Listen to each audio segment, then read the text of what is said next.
Okay, I'm ready to start up again.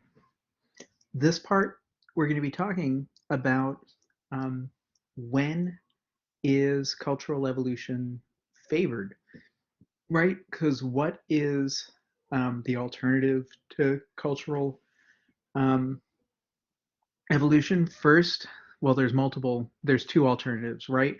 One is um, genetic or innate control, um, and the other is individual learning.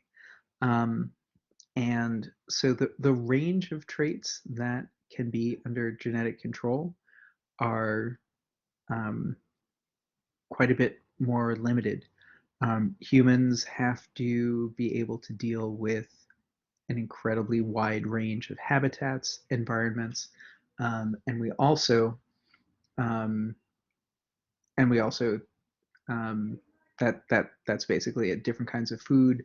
As omnivores, different kinds of habitats. We live in every environment from, you know, desert, equatorial tropics to the Arctic. Um, and compared to individual learning, cultural evolution is, well, we'll talk about its advantages in a second. Um, the first thing is that we use um, sort of certain rules, and that's what I mean by these fast and frugal heuristics. So humans have consistent biases in how we learn socially. We have a bias towards conformity, so we tend to imitate the most commonly shown behavior. That's the conformist bias.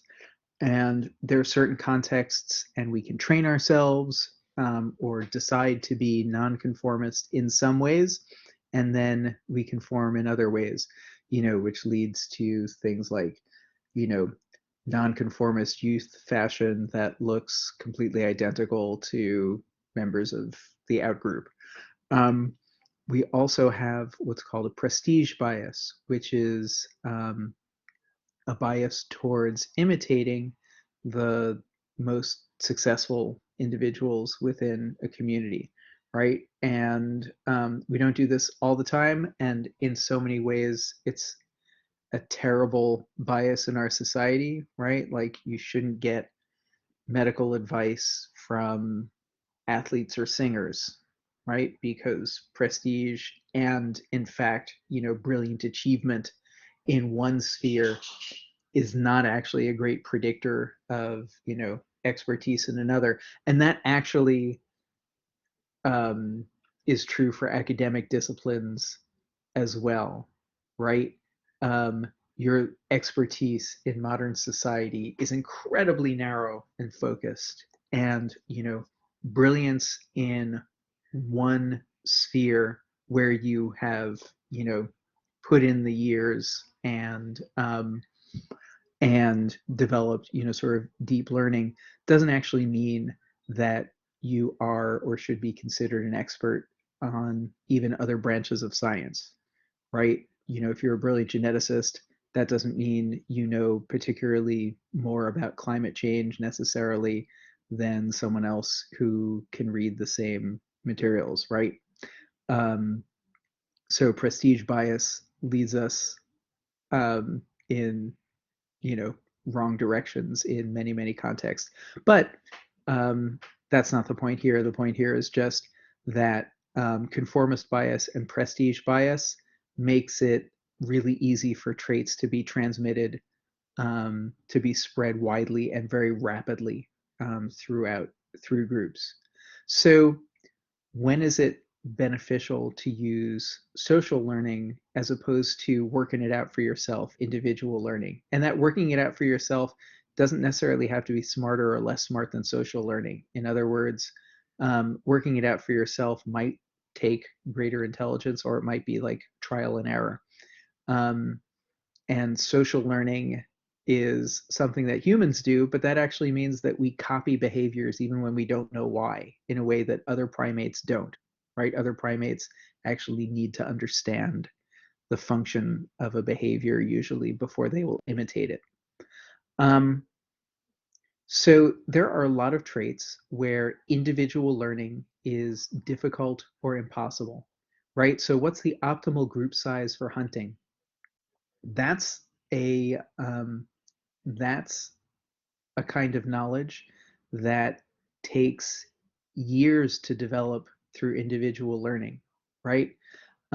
Because it will be specific to different kinds of prey, different, variability in food resources, um, whether or not you should, the danger of war, and you aren't going to live long enough to be able to individually learn what the optimal strategy is for how large a group to be a member of, or similarly mating system.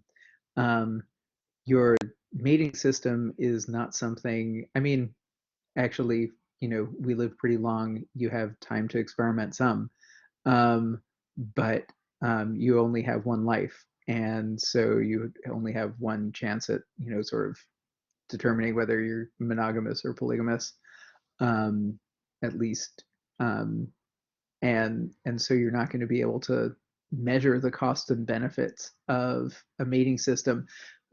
Remember, we learned about some of the differences in um, mating system between the Hadza and the Kung that related to um, the the landscape, the difficulty of foraging for children versus adults, and the fact that children um, are able to collect enough food on their own so that their parents can forage more for themselves or as for gifts, and that leads to differences in sort of divorce rates and stuff, um, and those sort of systems evolve culturally over generations. You're not going to know as an individual what's the optimal mating system by working it out for yourself. What foods to um, what foods to eat, what foods to share.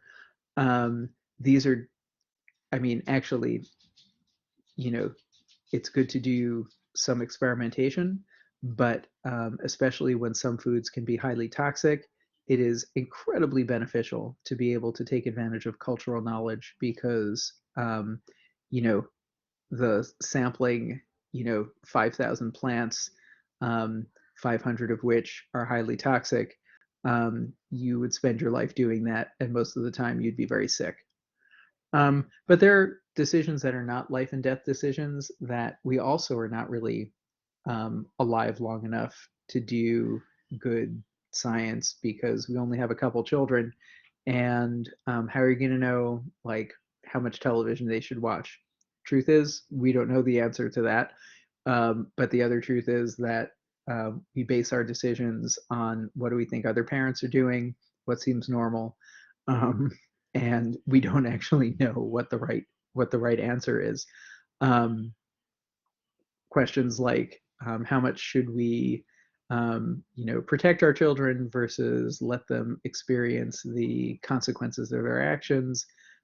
These are in some ways unanswerable questions, and hopefully we're getting useful social cues because that's what we're using. Um, so why do we have things like conformist bias and prestige bias? Um, some questions are inherently difficult, um, like, what's the right size house? Or, how much failure should we let our children suffer as like, training for them um, versus protecting them from serious consequences of lapses in judgment. So some questions are really hard.